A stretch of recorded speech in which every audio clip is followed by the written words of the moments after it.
Letzte Woche schrieb mir eine Zuschauerin verzweifelt in die Kommentare, mein Mann hat seit einem Jahr Diabetes und die Ärzte haben ihm Dinkel empfohlen.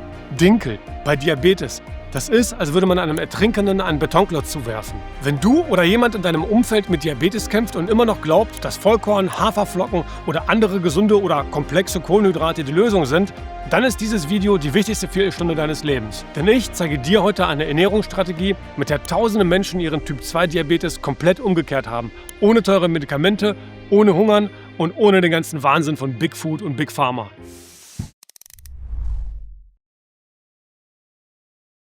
Hi, ich bin Arthur von Life Algorithm. Mit 45 Jahren bin ich heute fitter und gesünder, als ich es damals mit 30 war. Und das mit nur 3 Stunden Training pro Woche, ohne teure Supplemente und 100% natürlich. Ich habe meinen Körper von Grund auf verstanden und optimiert und genau dieses Wissen gebe ich an dich weiter. Bevor wir tief eintauchen, will ich dir kurz sagen, warum dieses Video anders ist. Ich habe die 10 erfolgreichsten Expertenvideos zum Thema Diabetes und Insulinresistenz auf YouTube analysiert und die wirkungsvollsten Strategien für dich in diesem Video zusammengefasst. Bei der Analyse ist ein ganz klares Muster entstanden, eine Art 80-15-5-Regel, worauf es bei der Diabetesumkehr wirklich ankommt. 80% des Erfolgs hängen von der Ernährung ab. Das ist mit Abstand der größte Hebel. 15% machen gezielte Supplemente und die richtige medizinische Begleitung aus und 5% sind allgemeine Lifestyle-Faktoren wie Stressmanagement. Wir konzentrieren uns heute auf die 80%, auf den Hebel, mit dem du die größte und schnellste Veränderung bewirken kannst. Das Thema betrifft allein in Deutschland ca. 9 bis 10 Millionen Menschen und ist von Mythen und Big Pharma Profitinteressen umgeben wie kaum ein anderes Thema. Diabetes Typ 2. Vergiss bitte für einen Moment alles, was du von Big Food oder vielleicht sogar deinem Arzt gehört hast. Wir wenden heute ganz simple Logik an. In diesem Video erfährst du 1. Warum gesunde oder komplexe Kohlenhydrate wie Vollkorn und Haferflocken für einen Diabetiker pures Gift sind. 2. Was Insulinresistenz wirklich ist und warum es der Schlüssel zur Heilung ist. Ich erkläre es dir so einfach, dass du es nie wieder vergisst. 3. Dein 3-Schritte-Protokoll. Die ersten einfachen Schritte, die du sofort umsetzen kannst, um deinen Blutzucker zu stabilisieren und damit den Weg zur Umkehr einzuschlagen. Und 4. Mehr als nur Essen. Die vergessenen, aber entscheidenden Hebel, die deine Heilung massiv beschleunigen können. Ganz ohne Fitnessstudio. Mein Ziel ist es, dir die Werkzeuge und das Selbstvertrauen zu geben, deine Gesundheit selbst in die Hand zu nehmen.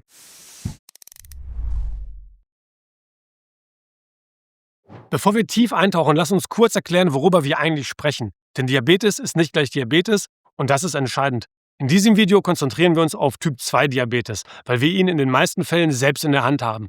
Aber um das zu verstehen, müssen wir die Unterschiede kennen. Bei Typ-1-Diabetes greift dein Immunsystem die Zellen an, die Insulin produzieren. Der Zucker staut sich im Blut und das ist lebensgefährlich. Wichtig, das ist eine Autoimmunreaktion. Pures Schicksal und keine Schuld.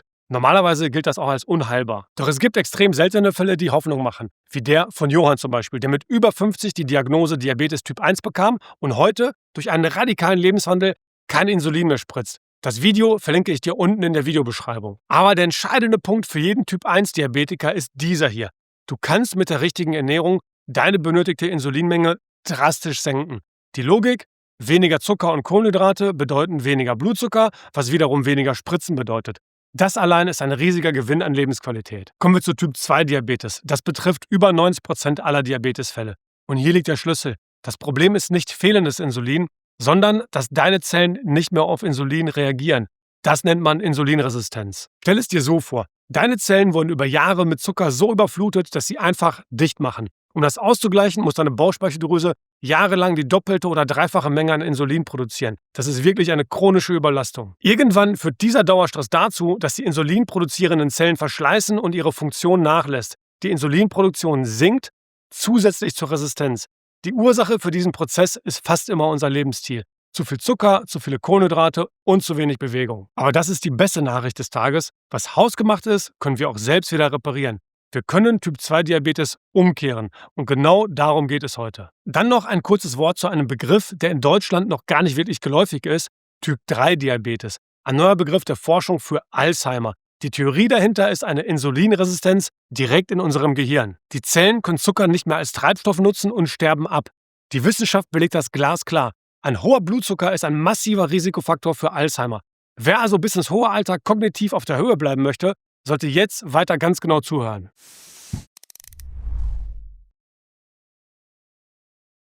Ich habe es am Anfang schon gesagt, der Ratschlag, als Diabetiker auf Dinkel, Vollkorn oder Haferflocken umzusteigen, ist wirklich absurd.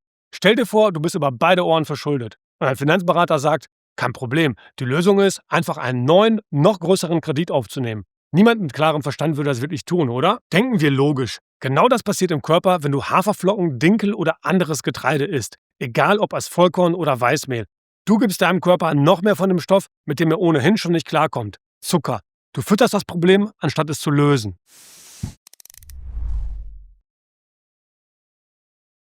Kürzlich schrieb mir jemand in die Kommentare, und du siehst es hier eingeblendet, dass sogar ChatGPT sagt, Haferflocken seien bei Diabetes gesund. Das ist der perfekte Beweis, wie tief dieses Dogma sitzt. Ich wollte es genau wissen. Also bin ich in den Ring mit ChatGPT gestiegen, einer der besten KIs unserer Zeit. Meine erste Frage war direkt basierend auf dem Kommentar. Sind Haferflocken zu empfehlen, wenn man Diabetes hat? Die Antwort der KI war, naja, diplomatisch. ChatGPT schrieb, Haferflocken können eine gute Wahl sein, wegen der Ballaststoffe, dem Beta-Glucan, dem angeblich langsamen Blutzuckeranstieg. Es war die typische, antrainierte Standardantwort. Aber dann habe ich die Logikfalle gestellt. Ich fragte, was lässt den Blutzucker bei einem Diabetiker mehr ansteigen? Eine Schüssel Haferflocken oder 3 Eier mit einer halben Avocado? Plötzlich musste ChatGPT aufhören, veraltete Daten zu wiederholen. Es musste pure metabolische Logik anwenden. Die Analyse der künstlichen Intelligenz war eindeutig. Die Haferflocken werden zu Zucker und führen zu einem deutlichen Anstieg des Blutzuckers. Die Eier mit Avocado haben einen minimalen bis gar keinen Einfluss auf den Blutzucker, wie du auch in diesem Video eines anderen YouTubers sehen kannst. Um den Nagel endgültig in den Sarg zu schlagen, fragte ich, was ist also das bessere Frühstück für einen Diabetiker, der seinen Blutzucker stabil halten möchte? Die Antwort der KI war nicht mehr diplomatisch, sie war glasklar. Eindeutig die 3 Eier mit einer halben Avocado. Das ist der entscheidende Punkt. Selbst eine künstliche Intelligenz plappert erst die falschen Mythen nach, mit denen sie trainiert wurde. Erst wenn man sie mit unbestreitbarer Logik konfrontiert, bricht das Lügenkartenhaus zusammen. Falls du dieses Protokoll Wort für Wort nachlesen möchtest, ich habe den kompletten Chat als PDF zum Download auf meine Webseite gestellt. Den Link findest du direkt hier als Code und unten auch in der Videobeschreibung.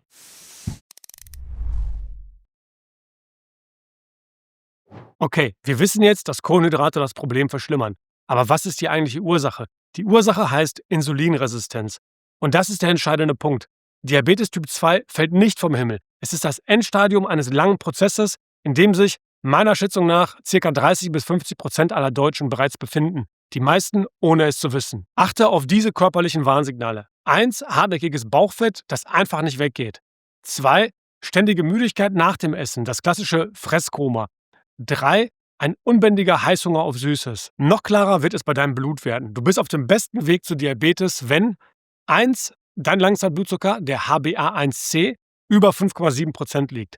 2. Deine Triglyceride hoch sind und dein HDL-Cholesterin niedrig. 3. Du einen erhöhten nüchternen Insulin hast. Das ist der direkteste Beweis für eine Insulinresistenz. Um das besser zu verstehen, schau dir auch gerne mein Video über Blutwerte an. Falls du dich wiedererkennst, pass jetzt ganz genau auf. Denn jetzt erkläre ich dir mit einem einfachen Beispiel, was dabei in deinem Körper schiefläuft. Stell es dir so vor, deine Körperzelle ist ein Briefkasten. Der Zucker aus der Nahrung ist die Post und das Insulin ist der Postbote, der die Post einwirft. Am Anfang ist der Briefkasten leer, alles gut. Aber durch ständigen Zuckernachschub ist der Briefkasten irgendwann komplett voll. Er quillt über. Jetzt kommt wieder der Postbote mit neuer Post. Es passt aber nichts mehr rein. Die Klappe des Briefkastens ist blockiert. Der Briefkasten ist voll, er ist resistent. Und die Post, die nicht zugestellt werden kann, sie bleibt auf dem Boden liegen. Der Berg an Briefen wächst. Dieser Berg an unzustellbarer Post, das ist dein hoher Blutzucker. Das Problem ist also nicht der Postbote, das Problem ist der überfüllte Briefkasten. Die Wissenschaft bestätigt das. Eine wegweisende Studie im British Medical Journal zeigt, Low-Carb-Diäten führen zu den höchsten Heilungs- bzw. Remissionsraten bei Typ-2-Diabetes. Denk logisch, wenn der Briefkasten voll ist, musst du die Postzustellung stoppen. Das ist übrigens genau das gleiche Prinzip, das ich in meinem Video zum Thema Sixpack mit 40, Fettabbau ohne Diätplan erkläre. Es geht nicht darum, weniger zu essen, sondern das Richtige zu essen, um die Hormone zu steuern, die über Fettspeicherung oder Fettverbrennung entscheiden. Bei Diabetes ist es exakt dasselbe.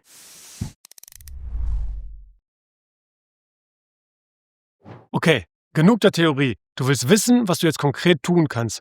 Vergiss komplizierte Diätpläne und Kalorienzählen. Wir machen es einfach und logisch. Hier sind deine ersten 3 Schritte, um aus dem Teufelskreis auszubrechen. Schritt 1. Ersetze Kohlenhydrate durch Protein und gesundes Fett. Das ist der wichtigste Hebel. Dein Ziel ist es, Mahlzeiten zu essen, die deinen Blutzucker stabil halten.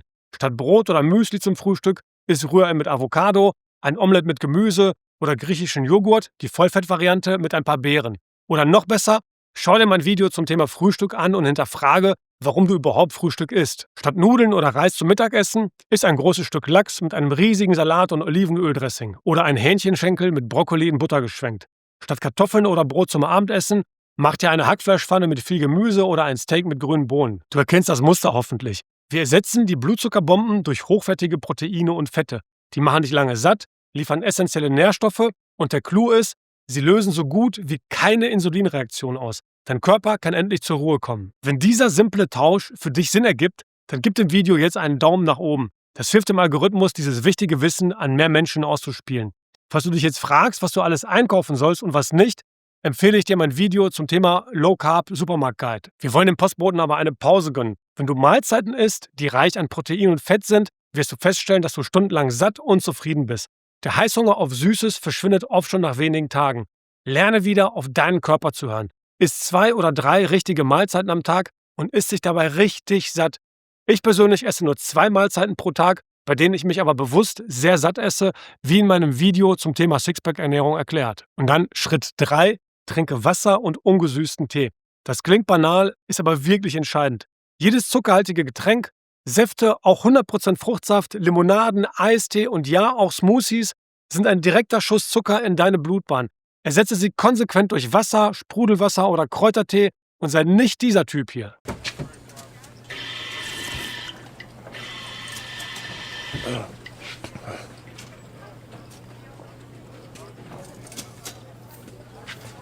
Entschuldigen Sie bitte, das da scheint sowas wie Gatorade zu sein, aber ich suche eigentlich ganz normales Wasser.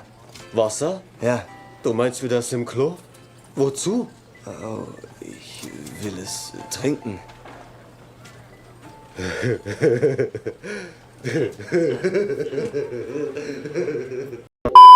Und Obacht, auch bei Leitgetränken, wenn du gerade den Gedanken hattest.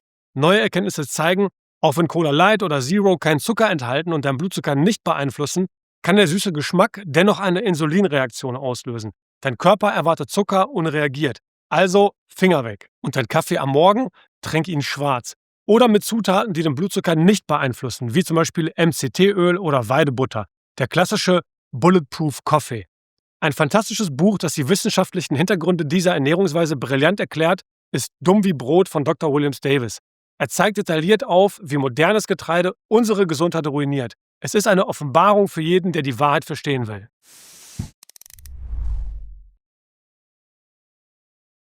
Wenn du nur die Ernährung umstellst, hast du schon 80% der Miete. Aber wenn du den Prozess beschleunigen und deine Gesundheit auf ein völlig neues Level heben willst, gibt es noch 2 weitere extrem mächtige Hebel, die nichts kosten. Hebel 1, Bewegung, aber richtig. Vergiss stundenlanges Cardio im Fitnessstudio. Dein Ziel ist nicht, Kalorien zu verbrennen, dein Ziel ist es, deine Vorratsschränke, die Zellen zu leeren. Und wie geht das am besten? Durch Muskelarbeit. Deine Muskeln sind die größten Zuckerspeicher im Körper. Wenn du sie benutzt, verbrauchen sie den gespeicherten Zucker, Glykogen und schaffen wieder Platz für neue Lieferungen. Die einfachste und effektivste Methode: geh nach deiner größten Mahlzeit für 20 Minuten stramm spazieren. Das hilft deinen Muskeln, den ankommenden Zucker sofort aufzunehmen, ohne dass viel Insulin nötig ist. Alternativ, für noch mehr Wirkung, kurzes Krafttraining mit deinem eigenen Körpergewicht. Du brauchst kein Fitnessstudio, mach einfach Kniebeugen, Liegestütze oder Klimmzüge. 2 bis 3 Mal pro Woche für 15 Minuten reichen schon. Das leert deine Zuckerspeicher extrem effektiv und macht deine Zellen wieder sensibel für Insulin. Mein einfaches Trainingsprinzip mit unter 3 Stunden pro Woche erkläre ich auch in meinem Sixpack-Trainingsvideo, inklusive 278 unterschiedlichen Übungen und einen Trainingsplan für zu Hause. Kommen wir zum zweiten Hebel: Schlaf- und Stressmanagement. Das ist der Faktor, den die meisten Menschen über 40 komplett ignorieren. Chronischer Stress und zu wenig Schlaf haben einen direkten messbaren Einfluss auf deinen Blutzucker. Warum? Weil beides das Stresshormon Cortisol in die Höhe treibt. Eine der Hauptaufgaben von Cortisol ist es, Zucker aus den Speichern freizusetzen und den Blutzuckerspiegel zu erhöhen, um dich für eine Kampf- oder Fluchtsituation vorzubereiten. Wenn du also ständig gestresst bist und schlecht schläfst, läuft dein Körper die ganze Zeit in diesem Notfallmodus. Dein Blutzucker ist morgens schon hoch, ohne dass du etwas gegessen hast. Hier ist meine Schlafoptimierung in Kurzform. 1. Mache eine Routine daraus. Immer zur gleichen Zeit ins Bett, zum Beispiel um 23 Uhr, auch am Wochenende. 2. Schlafzimmer runterkühlen auf 16 bis 18 Grad, stockdunkel machen, kein Handy, keine anderen Displays oder Lichtquellen. 3. Die 10-3-2-1-Regel. 10 Stunden vor dem Schlafengehen kein Koffein mehr. 3 Stunden vor dem Schlafengehen kein Essen oder Alkohol mehr. 2 Stunden vor dem Schlafengehen keine Arbeit, kein Stress und auch nichts mehr trinken. 1 Stunde vor dem Schlafengehen, keine Bildschirme oder grelles Licht mehr. Das Ergebnis: 7 bis 8 Stunden Tiefschlaf jeden Tag. Mehr zum Thema Schlaf kannst du dir auch in meinem Video Anleitung zum Durchschlafen anschauen. Fang heute mit einer dieser kleinen Änderungen an. Es geht nicht um Perfektion, es geht um den ersten Schritt, denn wie heißt es so schön, eine Reise von 1000 Meilen beginnt mit dem ersten Schritt.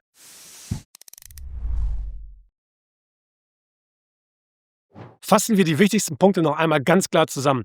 Wenn du Diabetes hast und die Kontrolle zurückgewinnen willst, sind das die Kernbotschaften. 1. Hinterfrage Autoritäten. Nur weil ein Arzt oder eine offizielle Stelle etwas empfiehlt, heißt das nicht, dass es logisch oder richtig ist. Die Empfehlung, als Diabetiker Getreide zu essen, ist wissenschaftlich überholt und schädlich. Das Problem ist der Zucker und nicht das Fett. Jedes Kohlenhydrat wird zu Zucker. Um deinen Blutzucker zu stabilisieren, musst du die Zufuhr von Kohlenhydraten drastisch reduzieren. 3. Die Ursache ist Insulinresistenz. Deine Zellen sind überfüllt. Die Lösung ist nicht, mehr Insulin zu spritzen, sondern den Zellen eine Pause von der ständigen Zuckerflut zu geben, damit sie sich leeren können. 4. Starte einfach. Ersetze Brot, Nudeln und Kartoffeln durch hochwertige Proteine, gesunde Fette und viel Gemüse. Das ist der größte Hebel, den du hast. 5. Nutze die kostenlosen Helfer. Gezielte, kurze Bewegungen nach dem Essen und ausreichend Schlaf sind extrem wirkungsvolle Werkzeuge, um deine Zellen wieder empfänglich für Insulin zu machen. Du hast die Macht, diesen Prozess umzukehren. Es erfordert eine Entscheidung und den Mut, gegen den Strom zu schwimmen, aber es ist absolut möglich. Denk dran, Gesundheit ist eine bewusste Entscheidung. Und wer, wenn nicht du, sollte sich um deine Gesundheit kümmern? Wenn dieses Video dir die Augen geöffnet hat und du den logischen, natürlichen Ansatz schätzt, dann tu mir und dir selbst 3 Gefallen. 1. Abonniere jetzt den Kanal und aktiviere die Glocke. So verpasst du keine weiteren Videos, in denen wir mit Mythen aufräumen und dir zeigen, wie du deine Gesundheit selbst in die Hand nimmst. 2.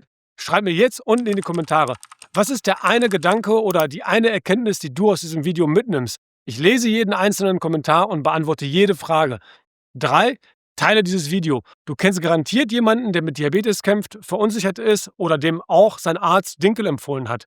Schick ihm dieses Video. Es wird sein oder ihr Leben auf jeden Fall verändern. Vielen Dank fürs Zuschauen. Das Thema zum nächsten Video steht noch nicht fest, aber wir stimmen dazu im Telegram-Kanal ab. Komm gerne dazu und gestalte die Inhalte des Kanals aktiv mit. Und da du bis zum Ende dran geblieben bist, kommt hier noch ein Bonustipp als kleines Dankeschön. Die Reihenfolge macht's. Wenn du doch mal Kohlenhydrate isst, und das werden wir alle mal, dann isst sie zuletzt. Erst das Gemüse, dann Protein und Fett und ganz zum Schluss die Kohlenhydrate. Studien wie eine japanische Untersuchung von 2022 zeigen, wenn du zuerst das Gemüse, dann Protein oder Fett isst und Kohlenhydrate zum Schluss, kann das den Blutzuckeranstieg um bis zu 40% senken. Warum? Diese Lebensmittel verlangsamen die Verdauung, sodass Kohlenhydrate langsamer ins Blut gelangen. Das bedeutet weniger Insulin. Ich mache das bei Familienfeiern so. Erst den Salat, dann das Steak und wenn meine Schwiegermutter fragt, nehme ich ein Stück von ihrem Kuchen. Sie ist glücklich und mein Blutzucker bleibt stabil. Danke fürs Zuschauen und denk dran, Gesundheit ist eine bewusste Entscheidung. Peace out.